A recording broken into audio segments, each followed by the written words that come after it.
오늘 설교 제목은 바리새파 사람들과 헤롯의 누룩을 조심하라 라는 예수님의 말씀에서 설교 제목을 따왔습니다. 예수님께서는 제자들에게 바리새파 사람들과 헤롯의 누룩을 조심하라 라는 말씀을 하셨습니다.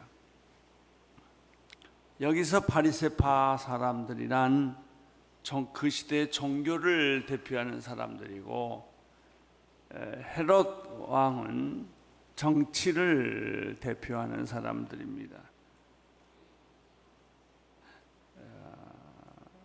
예수님은 누룩을 조심하라고 말씀하셨기 때문에 제자들은 예수님이 하고 싶은 메시지의 핵심은 이해하지 못하고, 누룩을 얘기하니까 빵을 얘기하시나 보다 라고 생각하고, 빵이라고 하면 지금은 없고 배 하나 한 개 놓고 온 것을 생각을 했습니다.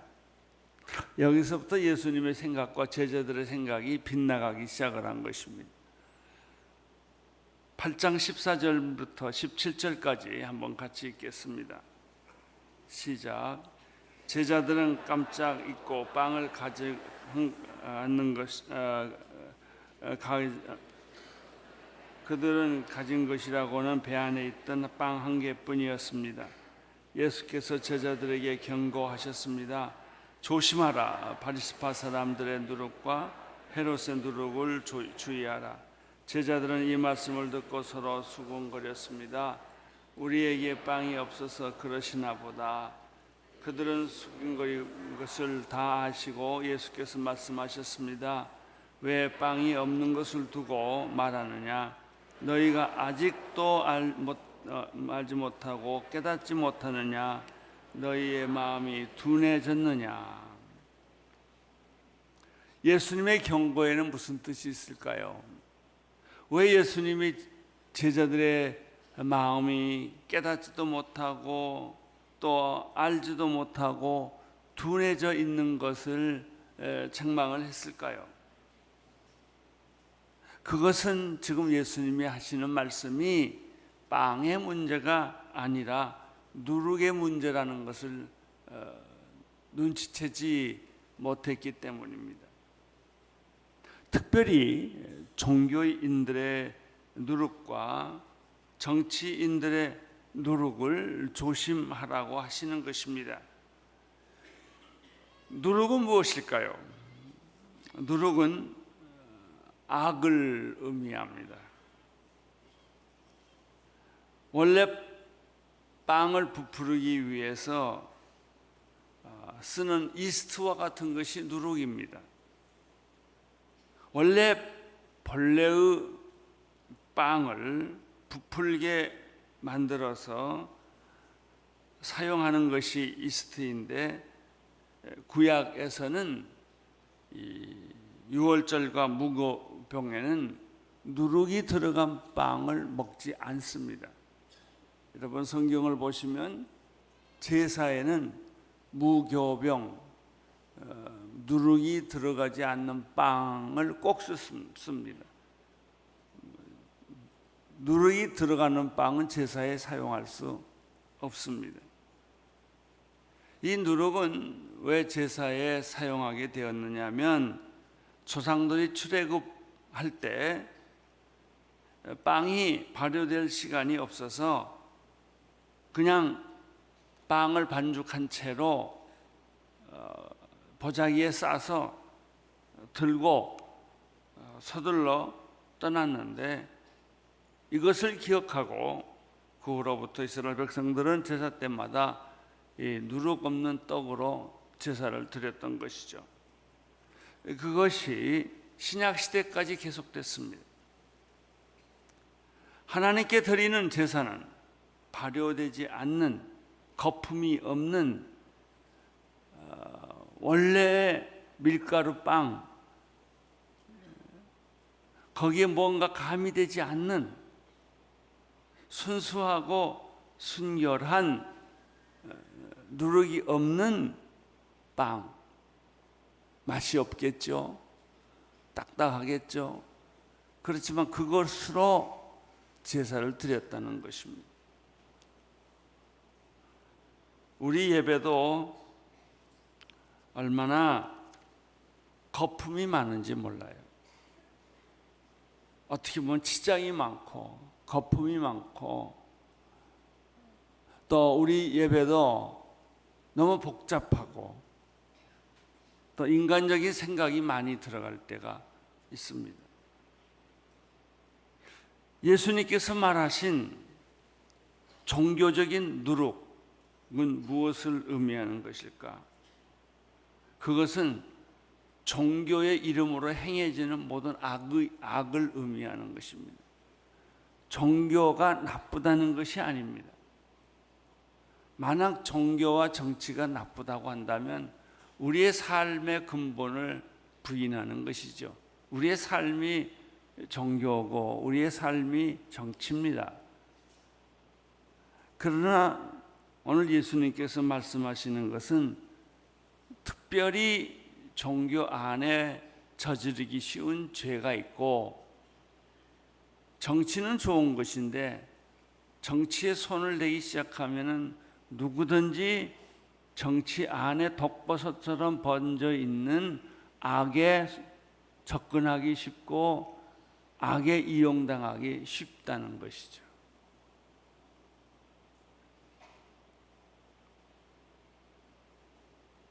그 안에 사람들을 죽이고 피해를 주는 무서운 독이 있어서 종교인 자신이나 정치인 자신도 그 독에 물들게 되고, 그 사람으로 인하여 세상은 시끄러워지고 세상은 점점 더 악해진다는 사실입니다. 많은 것 가운데 왜 하필이면 이 종교와 정치를 이야기했을까요? 요즘 우리 주변에 보면 정치에 관심 있는 사람들 참 많아요. 독에 빠져들어가는 겁니다. 좋은 뜻으로 정치를 시작했지만 나중에 결산을 해보고 보면 만신창이가 됐어요. 돈 잃어버리고 인격 잃어버리고 명예 잃어버리고, 그런 분들을 우리 주변에서 많이 볼 수 있습니다. 종교도 마찬가지입니다. 종교 이름으로 저지르는 죄악이 얼마나 많습니까? 사람을 미워하게 하고 사람들을 잘못 인도하고 사람들을 평생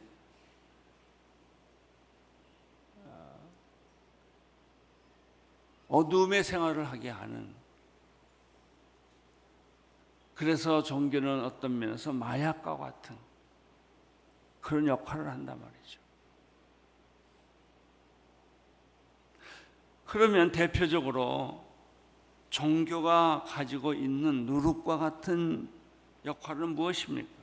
한마디로 말하면 위선과 독선과 외식입니다.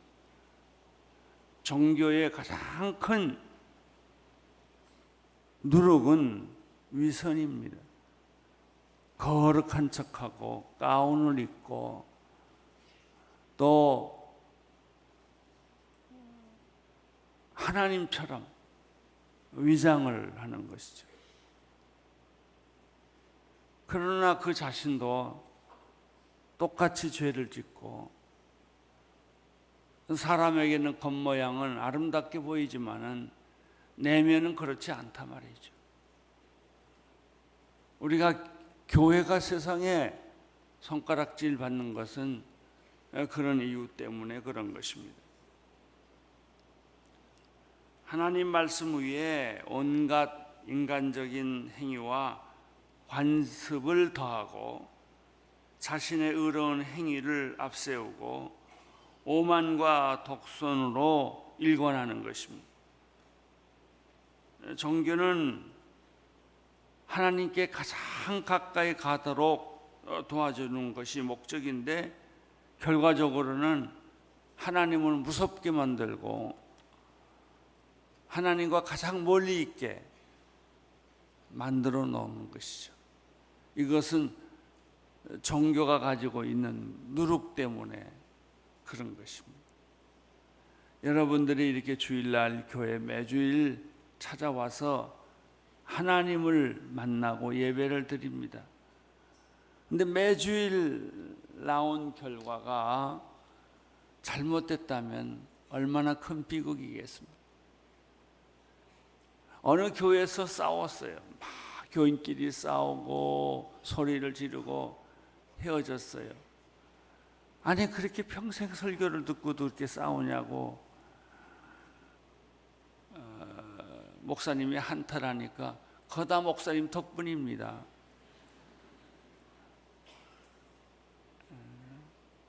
그래요. 우리가 교회에 왜 나올까요? 싸우려고 나올까요? 헤어지려고 나올까요? 서로 사랑하고 서로 용서하고 내 성격 죽이고 정말 거듭나기 위해서 나오는 것이 아닐까요?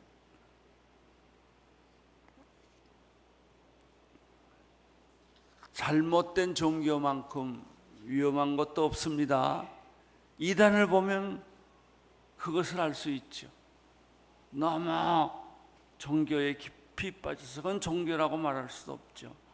이상한 집단에 너무 깊이 빠져서 가정도 팽개치고 남편도 팽개치고 그 삶이 건강하지가 않아요. 생활의 균형이 깨지고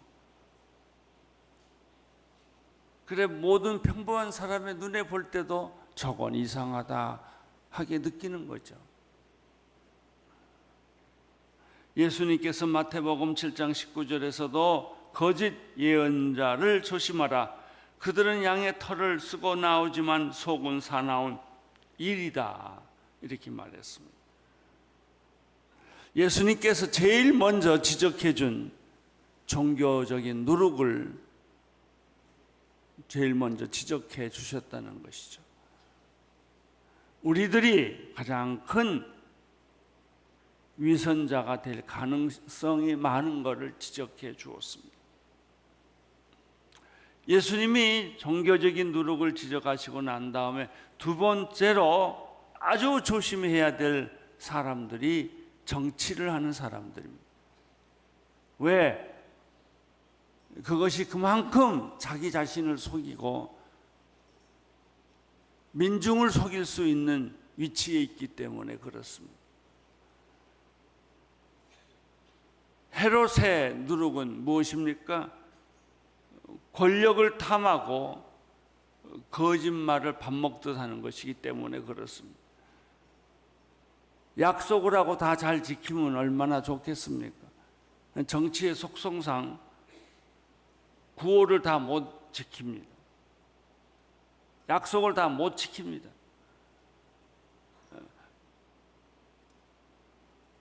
죄의식 없이 거짓말을 말하고 지키지 못할 약속을 아주 열심히 말합니다. 이들은 일반적으로 세상적인 사상과 물질적인 사상을 가지고 있고 그들의 통치 신학은 자유주의입니다. 자유분방합니다. 정치인들은 내게 맞는 말도 하고 내게 맞지 않는 말도 합니다. 사람들을 속이고 나중에는 사람들에게 피해를 줍니다. 그리고 끝에 가서는 책임을 안 집니다. 내가 안 했다고 그럽니다. 나는 상관이 없다고 말합니다. 이 종교인들과 정치인들의 누룩이 아주 비슷한 데가 많습니다. 참 좋은 자리이지만, 좋은 위치이지만 반대로 피해를 많이 줄 수 있는 자리라는 것입니다. 종교인들과 정치인들의 공통적인 누력이 있습니다.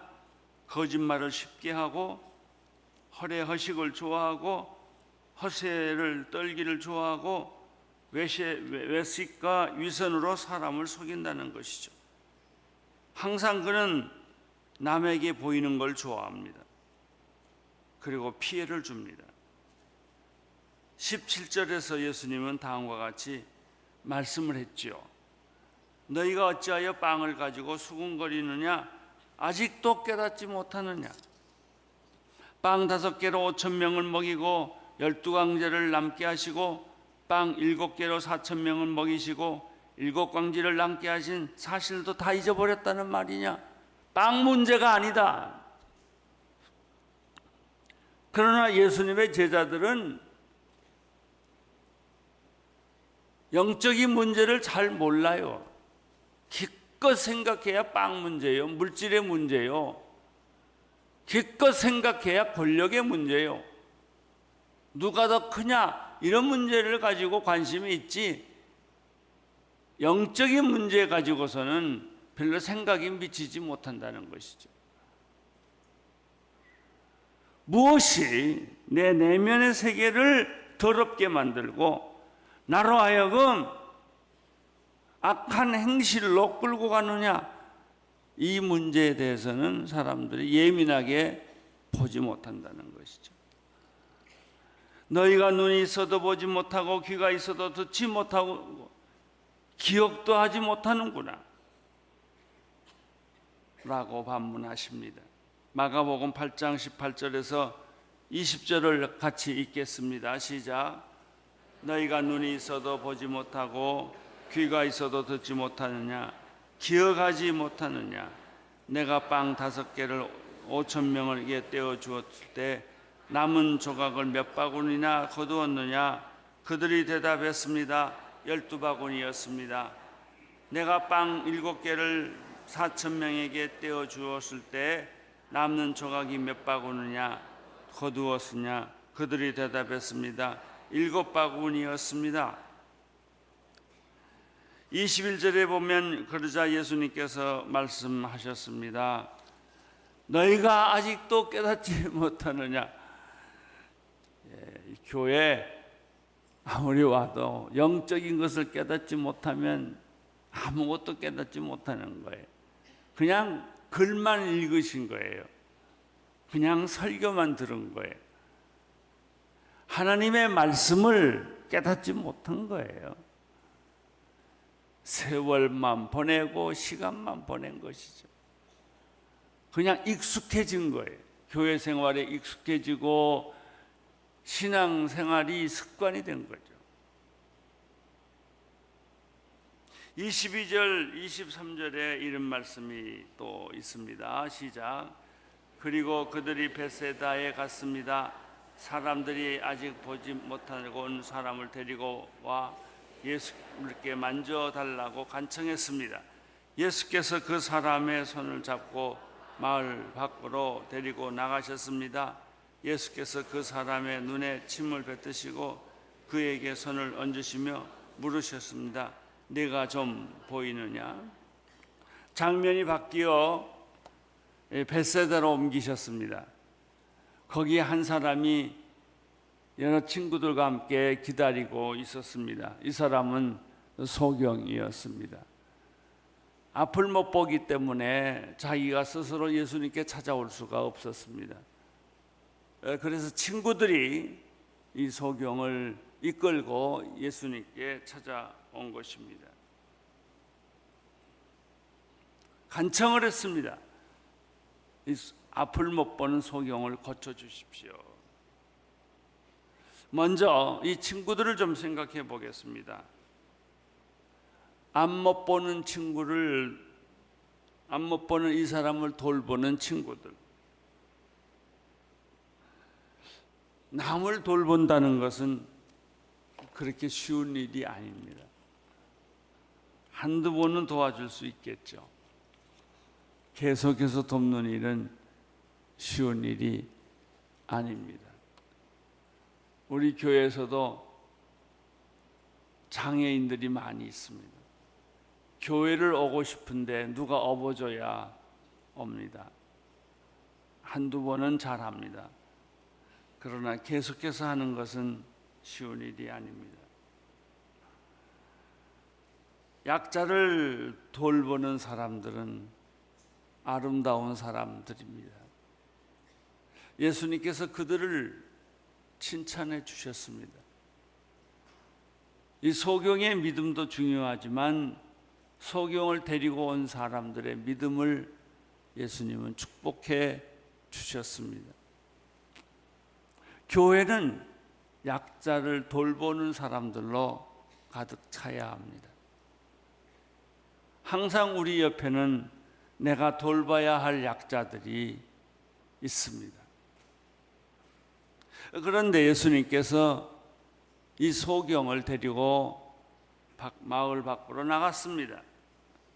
왜냐하면 이 소경을 구경거리로 만들고 싶지 않았기 때문입니다. 조용한 곳으로 이 소경을 데리고 간 것은 예수님의 배려였습니다. 이 소경을 수치감과 상처를 주지 않기 위해서, 눈 뜨는 것을 이벤트로 만들지 않기 위해서였습니다.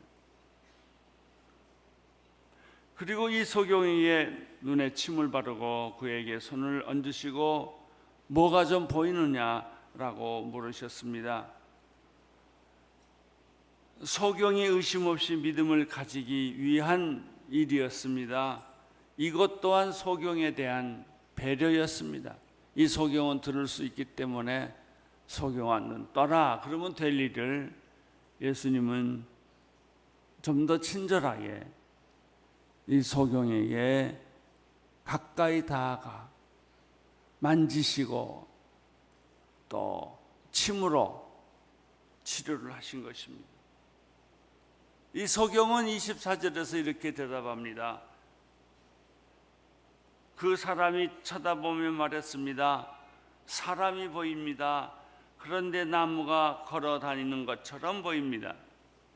드디어 처음 소경이 눈뜨기 시작을 했습니다.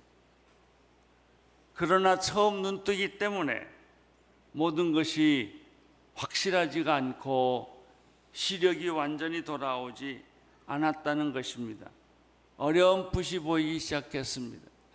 처음에는 나무라고 생각을 했는데 사람이 지나가는 걸 보고 나무가 지나간다라고 말을 했습니다. 25절에 보면은 예수께서 재차 안수를 합니다. 25절 다시 한번 예수께서 그 사람의 눈에 손을 얹으셨습니다. 그러자 그가 뚫어지게 바라보더니 시력이 회복돼 모든 것을 분명히 보게 됐습니다. 자, 여기서 우리가 또 중요한 걸 하나 발견하게 됩니다. 예수님이 재차 안수했다는 것입니다. 2번 안수했다는 얘기는 여기밖에 없어요. 한 번이면 끝나요. 왜 2번 안수하셨을까? 이것이 예수님의 배려예요. 어떤 경우는 한 번이면 돼요. 그러나 이 소경이 확실히 볼 때까지 예수님은 안수를 해주시고 안 되면 또 한 번 해주시고 안 되면 또 한 번 해주신다는 것입니다. 이분이 우리 예수님이십니다. 상대방에 따라서 단번에 눈을 뜨는 사람도 있고 천천히 눈을 뜨는 사람도 있습니다. 그것은 상대에 따라 다릅니다. 참 예수님은 놀라운 분이십니다. 그 사람의 체질, 그 사람의 상황에 따라서 예수님이 맞춰주는 것입니다. 예수님한테 우리가 맞추는 것이 아니라 그러면 우리 못 따라가요. 우리가 능력이 그렇게 완벽하지 않기 때문에 예수님을 다 못 따라가요. 그래서 예수님이 우리를 맞춰주는 거예요. 안심하십시오. 예수님이 여러분을 맞춰주세요. 여러분의 믿음이 없으면 예수님도 믿음을 낮추세요. 기준을. 그래서 여러분을 붙들고 저 높은 곳에까지 이끌어 가십니다. 이렇게 재차 안수하는 것도 이 소경을 위한 예수님의 배려였습니다. 왜 한 번에 안 나? 라고 말하지 않았습니다. 오늘 우리에게 이 마음이 필요합니다. 조금 더 부족하면 격려해 주고 또다시 시도하고 사랑을 베풀어야 할 것입니다. 이 소경은 너무 좋아서 마을로 뛰어나가려고 했습니다. 그러나 예수님의 대답은 달랐습니다. 가족부터 찾아라. 마을로 가지 말고 가족부터 찾아라. 26절 시작. 예수께서 그를 집으로 보내시며 말씀하셨습니다. 마을 안으로 들어가지 마라. 마을이 먼저 찾아갈 곳이 아니라 집이 먼저 찾아갈 장소라는 것입니다. 여기서 가족의 소중함을 일깨워 줍니다. 먼저 가족에게 가서 너를 낳은 부모님들이 너 때문에 얼마나 많은 눈물을 흘렸겠느냐. 내가 눈뜬 것을 가족들에게 먼저 알려라. 기쁜 소식이 있으면 가족들에게 먼저 알리는 것이죠.